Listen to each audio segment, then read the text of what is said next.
Cette semaine, on s'intéresse sur RCF aux opportunités de formation et d'embauche dans l'industrie et plus particulièrement dans la métallurgie. Si vous êtes des fidèles auditeurs de RCF, vous vous êtes rendu compte cette semaine qu'il y a bien des opportunités dans la métallurgie. On a entendu des témoignages de chefs d'entreprise, de personnes qui ont suivi des contrats de professionnalisation ou encore d'apprentissage.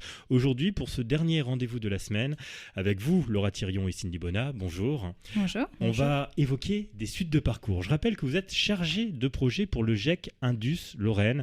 GEC, ça veut dire Groupement d'employeurs pour l'insertion et la qualification dans l'industrie et la métallurgie. C'est une association qui a 3 ans. Concrètement, elle recrute directement pour ces entreprises adhérentes des personnes que vous accompagnez dans le cadre donc de ces contrats de quelques mois, notamment de professionnalisation ou d'apprentissage.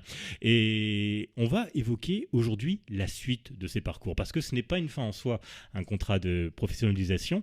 Et vous avez sélectionné de fait quelques parcours de personnes intéressants qu'on va partager et qui nous montrent qu'il y a effectivement de belles opportunités. Ce qu'il faut dire dans un premier temps, c'est que souvent l'issue, Laura Thirion, est positive. Suite à ces contrats, ça se passe plutôt bien pour les personnes. Oui, alors statistiquement, ça se passe plutôt bien puisque 78% des personnes qui passent par d'un contrat en alternance via le GEC sont ensuite en emploi durable, c'est-à-dire en CDD de plus de 6 mois ou en CDI à l'issue de leur contrat d'alternance. Donc ça veut dire que le dispositif marche et que les entreprises sont en confiance. Nous l'espérons en tout cas. Et puis il y a une dimension aussi sociale que j'ai trouvée très forte en vous écoutant et en écoutant les témoignages tout au long de cette semaine. Les personnes que vous accompagnez ont pu avoir des parcours difficiles, des fois des accidents de la vie, comme on dit, et vous étiez là pour les soutenir, faire en sorte qu'elles s'accrochent et que ça marche pour elles. C'est une dimension qui est très importante, ça. On sent qu'il y a un attachement de votre part pour les personnes que vous accompagnez. Oui, c'est exact. Ça tombe bien puisque le premier exemple de parcours réussi qu'on voulait citer, c'est un exemple où effectivement il y a eu un travail d'accompagnement plutôt social. C'est celui d'un jeune Camerounais qui est arrivé en France, qui n'avait plus ses parents, qui sont décédés. Il a été dans un foyer, on l'a récupéré dans une situation qui était relativement peu enviable. Et grâce au GEC, mais surtout grâce à lui, il s'est inscrit dans un parcours de formation, donc dans l'entreprise qu'on a écoutée hier, Eprolor. Et aujourd'hui, il y est embauché.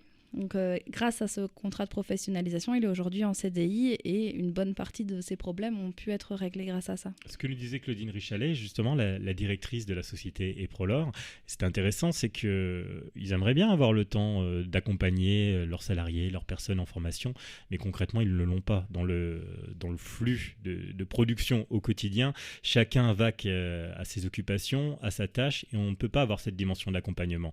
D'où l'importance de cet accompagnement que vous proposez, vous, de votre côté, et qui change un petit peu tout. Bien sûr, puisque du coup, l'accompagnement dans ce cas précis, ça a été des choses très diverses et variées. Ça a été l'accompagner à la préfecture parce qu'il fallait renouveler le titre de séjour et qu'il y avait des problèmes avec ça.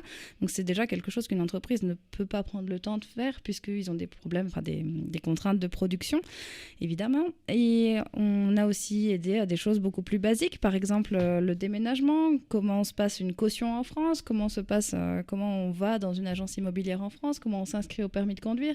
Et tout ça, c'est des petites choses, mais qui prennent du temps parce qu'il faut se renseigner sur chaque territoire de quels sont les interlocuteurs. Et c'est ça qui permet de faire en sorte que le contrat dure, puisque la personne n'a pas à s'occuper de ça pendant son contrat. Et vous, Cindy Bonnat, parmi les personnes que vous avez accompagnées, est-ce qu'il y a des parcours qui vous ont marqué ? Oui, alors beaucoup finalement de parcours nous marquent parce que comme effectivement on recrute les personnes et qu'on les accompagne pendant toute la durée de leur contrat, il y a un vrai lien qui se crée avec les salariés qu'on met à disposition des entreprises. Mais c'est vrai que pour cet aspect un petit peu plus social, je pensais à un de nos salariés qui, avant d'intégrer le GEC, était en contrat unique d'insertion. Donc il faut savoir qu'un contrat unique d'insertion, on n'y accède pas n'importe comment. C'est qu'on a effectivement eu un parcours professionnel un petit peu accidenté et ce sont des contrats dans lesquels on va bénéficier déjà d'un accompagnement renforcé, donc qui va maintenir vraiment la personne dans l'emploi et l'aider tout doucement à glisser vers une entreprise classique et vers un emploi pérenne. Je pense vraiment que la personne que j'évoque là n'aurait pas pu, sans l'accompagnement du GEC, intégrer durablement une entreprise classique. Parce qu'en fait, c'est quelqu'un qui avait vraiment des difficultés sociales aussi, et en même temps, une famille avec des enfants à assumer et des difficultés financières. Et c'est vrai que ça, pour certains de nos salariés, c'est compliqué parce que les finances, quelquefois, ne permettent pas de mettre de l'essence dans la voiture pour aller travailler. Ça, c'est aussi une problématique qu'on peut rencontrer. Et là, on a vraiment, au cours du recrutement, une entreprise pour laquelle on recrutait qui s'est dit, je vais lui donner sa chance. On va essayer. Il dit qu'il a fait des erreurs dans son parcours professionnel, mais avec l'aide du GIEC, on va peut-être y arriver et peut-être que cette personne-là fera partie de nos salariés à terme. Et effectivement, c'est quelqu'un qui a eu un contrat de professionnalisation de 7 mois et qui a aujourd'hui intégré l'entreprise dans laquelle il a fait son alternance. Et c'est même dans les 3 personnes qui ont intégré cette entreprise-là, celui qui a le plus progressé en fait sur son poste de travail. Donc là, l'entreprise a eu raison de lui faire confiance. Mais effectivement, je pense que sans l'accompagnement du GIEC, on n'en aurait peut-être pas été là parce qu'effectivement, des difficultés, notamment financières, qu'on évoquait régulièrement avec la personne et des problèmes de santé aussi. Parce que quelquefois, la santé, elle passe après parce qu'on a d'autres choses à financer aussi. Donc là, le fait de retrouver un emploi, c'est aussi avoir une complémentaire. Donc participer aux frais de santé par ce biais-là, ça permet d'être plus en forme aussi pour aller travailler. Quand on pense à l'univers de la métallurgie, aux entreprises dans ce domaine-là, on a en tête peut-être un domaine où c'est assez difficile, où c'est assez rude, dur. Mais ce que j'entends, c'est qu'il y a aussi des entreprises où il y a une vraie humanité et on sait laisser leur chance aux gens et faire confiance. Oui, les entreprises avec lesquelles on travaille, pour la majorité, ce sont quand même des entreprises de petite taille, comme l'évoquait aussi Claudine Richalet, qui n'ont pas pignon sur rue, elles ne sont pas nécessairement connues. Donc même pour des personnes qui voudraient se présenter spontanément dans une entreprise, cette personne n'irait peut-être pas à ces endroits-là en fait.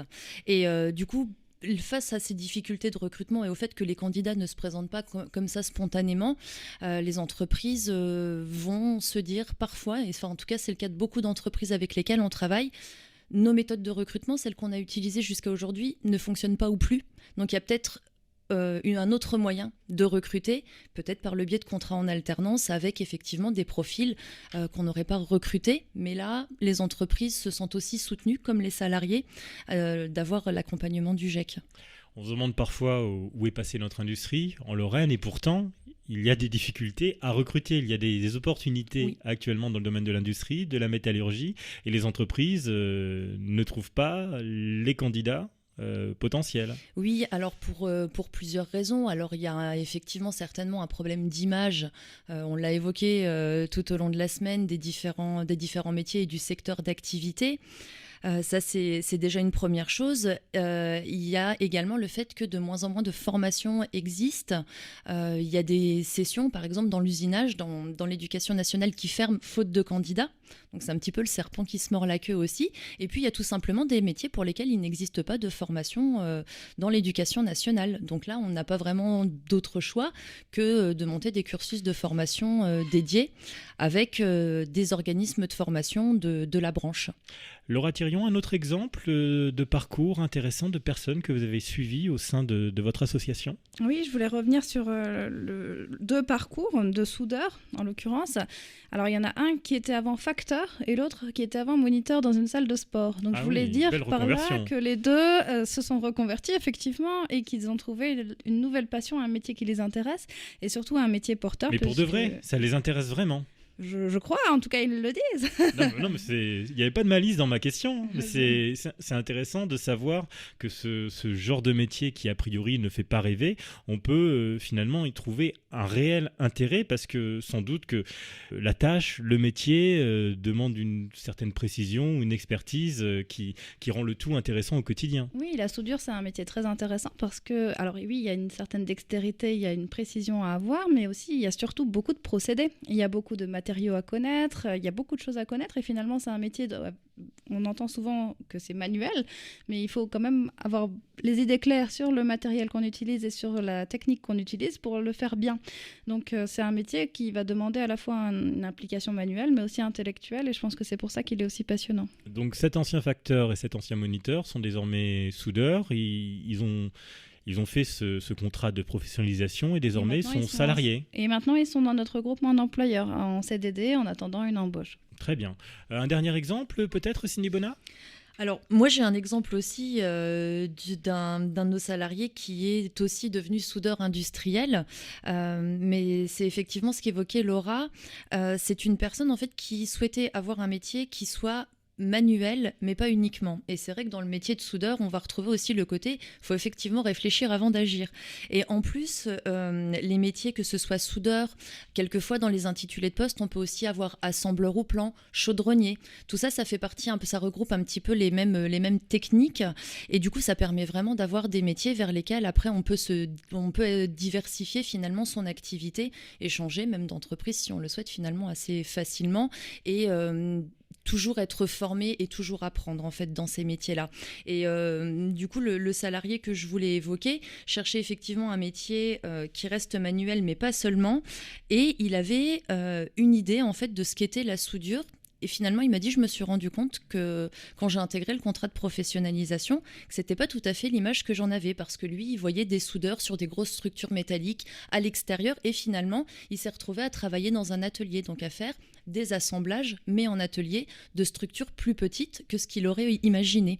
Donc en plus, c'est vrai qu'il y en a pour tout le monde, c'est-à-dire qu'on peut aussi bien travailler à l'extérieur qu'en atelier et assembler des choses qui ensuite vont être transportées ailleurs. Et là, c'était une personne qui était à la base dans les métiers du bâtiment, qui avait en dernier travaillé dans le forage et qui voulait aussi se stabiliser parce qu'il faisait énormément de déplacements. Et il a eu l'information en fait du recrutement par le biais de notre page Facebook, par une amie qui lui a dit tiens, j'ai vu sur Facebook qu'il y avait des postes à prendre avec une formation, et donc il nous a contactés, il est venu à une information collective. On a ensuite fait passer à tous les candidats des exercices. Alors ce sont des méthodes qu'on utilise qui proviennent de Pôle emploi et qui permettent en fait de mesurer les habiletés des candidats par exercice qui reproduisent le métier par analogie. Et donc ça laisse aussi la chance finalement à tout le monde, aussi bien à un facteur qu'à un ouvrier paysagiste, qu'à pourquoi pas une coiffeuse, de pouvoir intégrer aussi des formations pour devenir soudeur par exemple. Et du coup il y trouve vraiment son compte parce qu'il a découvert un métier qui lui plaît vraiment. Et à l'issue du contrat de professionnalisation, c'est aussi une personne qui a basculé dans notre groupement d'employeurs pour une autre entreprise que celle dans laquelle il a effectué son alternance, mais en tout cas, il a découvert un métier qui lui plaît. Il dit qu'il va encore se perfectionner dans les prochaines années et que de toute façon, il restera dans cette voie-là. Donc une reconversion réussie, et normalement il devrait être embauché en CDI dans la nouvelle entreprise dans laquelle il est aujourd'hui, en tout cas dans laquelle on le met à disposition aujourd'hui. C'est une bonne nouvelle. Et la référence à votre page Facebook me fait penser que vous faire connaître, ça doit vous demander aussi beaucoup d'énergie, parce que l'enjeu pour vous, c'est d'être en relation avec des personnes qui pourraient se reconvertir dans le domaine de la métallurgie, sans y avoir forcément pensé au préalable. Oui, tout à fait. C'est vrai que sur notre page Facebook, on essaye, en dehors des offres d'emploi, de faire des petits focus sur certains métiers qui effectivement recrutent régulièrement, parce que finalement, la grande majorité des entreprises qu'on rencontre recherchent les mêmes types de profils, ou en tout cas recrutent sur les mêmes métiers. On dit souvent qu'il y en a 3 principaux sur lesquels on va recruter. C'est l'usinage, tout ce qui concerne la soudure, la chaudronnerie, et puis aussi les métiers de la maintenance, et puis un peu d'électricité aussi de temps en temps. Donc le rôle de la page Facebook, c'est aussi de faire connaître les métiers et de dire oui, finalement, toutes les volontés sont les bienvenues. On recherche avant tout en fait des potentiels et des candidats qui soient motivés.